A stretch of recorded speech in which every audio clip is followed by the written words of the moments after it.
Hey everyone, Andrew here, Melbourne Superman. So, as you know, a few days ago I released my reaction to some of my favorite moments of Superman the movie. I thought it'd be a little bit of fun.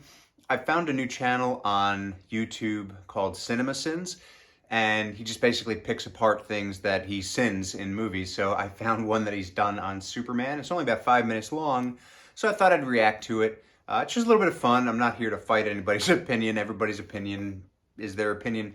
I just thought it'd be a little bit fun, just based on what I've seen. Let's see what he has to say. This is the first time I'm watching it, so here we go.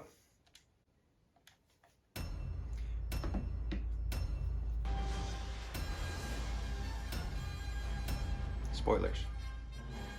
In the decade of the 1930s. Movie opens by making me listen to a stupid little kid read a comic book. I think I would rather just read the words on screen. That's fair, but I think that's more entertaining. I like the credits. I've already spoken about that. Like Marlon Brando to deliberately mispronounce Krypton. Good point. Agree with you. First 10 minutes setting up the villains for the sequel instead of actually starting the story. To be fair, they were both filmed at the same time. And the others in a Listerine breath strip. Well, you are I like it. Is he a scientist or a prosecutor? Also fair point. What's the Wait, difference? So everyone in this movie mispronounces Krypton? Well, can totally see the when Marlon Brando does, you follow. the early history of our universe. Jor-El provides several years' worth of educational lessons for Superman's flight to Earth, but fails to give him even one f***ing granola bar or fruit roll-up. Maybe he doesn't need You to know who eat. would love a good super long origin story? No one. It was 1978. We need it. Yeah, orphans are hilarious. Jeez, look at the size of Lana's pom-poms. That seems out of place. What are you talking about? I just finished that. This asshole Brad knocks over all the equipment Clark stacked, including a bench, but Clark and Lana didn't hear a thing. even Always though thought they're about 5 that feet too. away. Superman is addicted to footballs. And to the person that's Clark runs definitely like going to a kill. A really, really fast girl. Lois Lane. This little girl turns into the 30-year-old Lois Lane in 12 years. So wait, Clark That's never a fixed fair that point. flat tire on the truck he was driving when he found Clark? Cheerios product placement proudly facing the audience in this shot and can't get enough of the spotlight as it magically turns around to face eager serial Time could have numbers in passed. this She could have shot. turned it, You can but see the fair. director of this movie in the reflection of the revolving door. I think Clark on gets purpose. stuck trying to go through the same section of the revolving door as Lois, so he waits for the next partition, but is in the same one as Lois in the next shot. Doesn't sticking the gun out kind of negate the fact that you're hiding? Very true. I guess Superman's secret identity is still safe. Who's gonna believe this pimp and his two hoes anyway? That's rude. Well, someone needs But a funny. sandwich. Flew up in the air again, he did like a big bluebird. Like a big blue bird. Yeah, it's the 70s, but the news of Superman saving Lois and the helicopter somehow didn't make it to the police station even though there were hundreds of witnesses and news crews covering the event, not to mention other cops. That's Superman's true. head is way too large for his body in this shot. Is he a Oh, bobblehead? I never noticed that, but it makes room for all the pop finals. Good thing you hired that co-pilot based on his lack of curiosity. Pretty much what I said.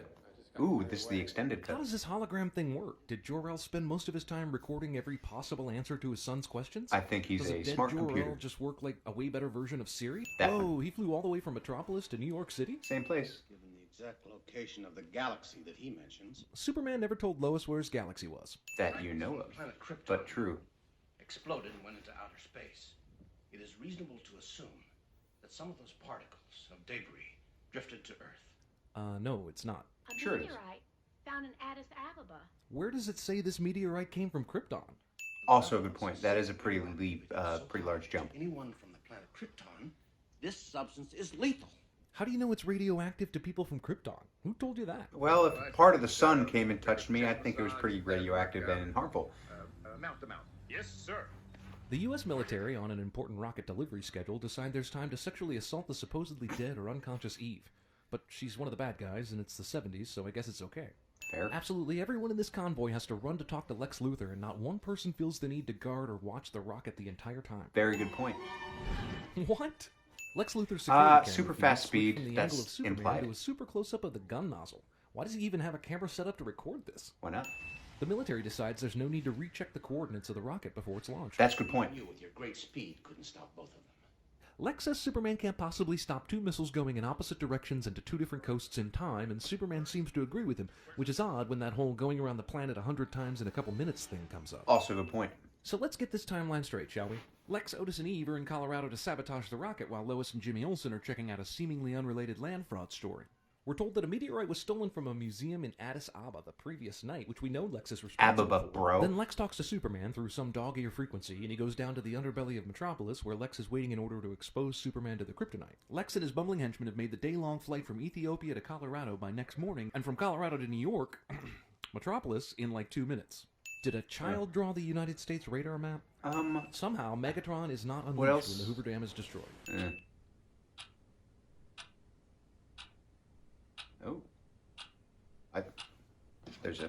Okay. Oh, I'm confused. This would cause human beings to Weird. fall off the Earth, and it definitely wouldn't turn back time.